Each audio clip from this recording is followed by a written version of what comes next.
Judith y Roberto, ellos son unos amigos, Jared y Sofía. Mucho gusto. ¿De qué parte de los Estados Unidos vienen? Somos de Oklahoma. De Oklahoma. El centro de los Estados Unidos. Mucho gusto. Y quieren compartir con ustedes. Gracias. Okay, I'm here to tell you a story about how much God loves you from the Bible.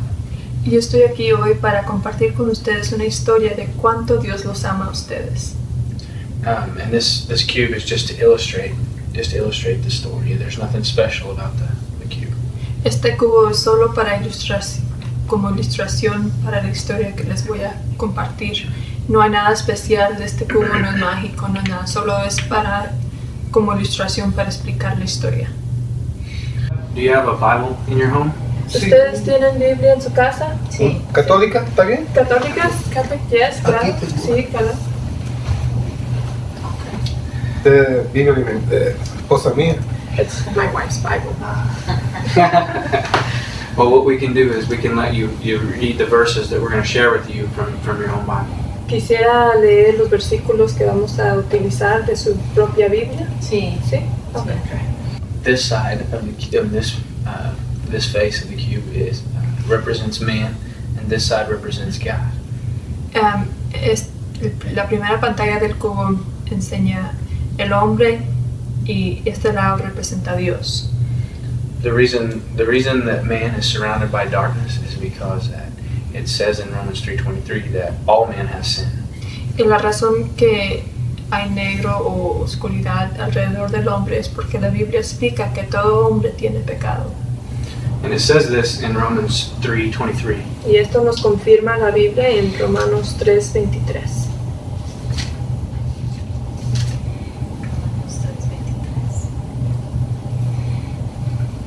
Por cuanto todos pecaron y están destituidos de la gloria de Dios.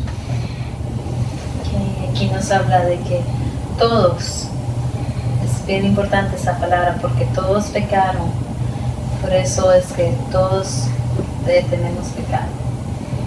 And the reason that this side is all light and there's not any darkness is because God is holy and is without sin. Y la razón que este lado es blanco y claro es porque representa a Dios. Y la Biblia explica que en Dios no hay ninguna oscuridad y ningún pecado. And it explains that in 1 John 1:5. Y eso lo explica en la Biblia en el versículo 1 de Juan 1:5.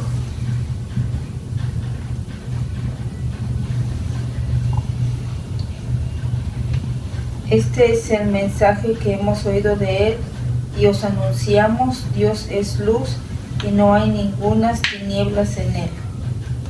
Y como Jared nos dijo que Dios es santo, en Él no hay oscuridad. Entonces estamos separados porque nosotros tenemos pecado, pero Dios es santo. So, because God is perfect and has no sin, and we have sin, that creates a gap between us. Entonces, porque Dios es santo y el hombre tiene pecado, entonces eso crea un abismo entre el hombre y entre Dios. And we can't cross that gap on our own. We need God's help. Y el hombre no puede cruzar este abismo con nuestras propias fuerzas o por nosotros mismos. Necesitamos la ayuda de Dios. But God loved us so much, like it says in John 3:16, that He sent His only Son for us to have a way to cross this gap. Pero Dios nos amó tanto que Él mandó a su único Hijo para tener una manera de cómo cruzar ese abismo dentro del hombre y dentro de Dios. And it talks about that in John 3:16. Y así nos dice la Biblia en Juan 3:16. Porque de tal manera amó Dios al mundo que ha dado su Hijo unigénito para que todo aquel que en Él cree no se pierda, mas tenga vida eterna. Dice, porque de tal manera amó Dios al mundo, o puede poner su nombre, porque de tal manera amó Dios a Judith, porque de tal manera amó Dios a Roberto, que Él mandó a su único Hijo, para que si crees en Él, puedes tener vida eterna. Do you have children? ¿Ustedes tienen hijos? Sí. Sí. I don't have children, so I can't imagine how much love it would take for me to send my only son to pay the price for someone else. Dice, él no tiene hijos, pero no puede imaginarse cuánto amor debe de tener un papá o una mamá para poder mandar al único hijo a pagar un precio para alguien más, o a morir o por otra persona.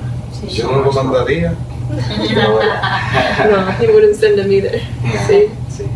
But God loved us so much, even though He knew we were going to mess up and we were going to be sinners, He loved us still enough to send His Son for us. Pero Dios nos amó tanto, aún nosotros siendo pecadores y sabiendo que no vamos a ser perfectos, que siempre vamos a faltar en algo. And it talks about that in Romans 5:8. Y así nos dice Dios en la Biblia, en Romanos 5:8.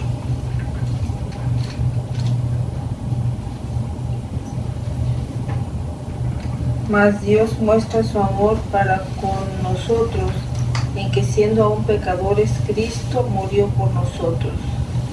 O sea que Él nos demostró nuestro amor siendo nosotros pecadores todavía. Él nos demostró ese amor. No murió por los santos, sino por los pecadores. Wow.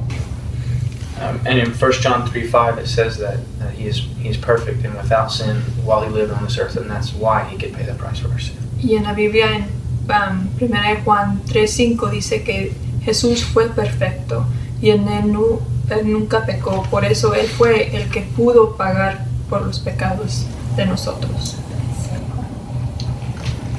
Y sabéis que Él apareció para quitar nuestros pecados, y no hay pecado en Él.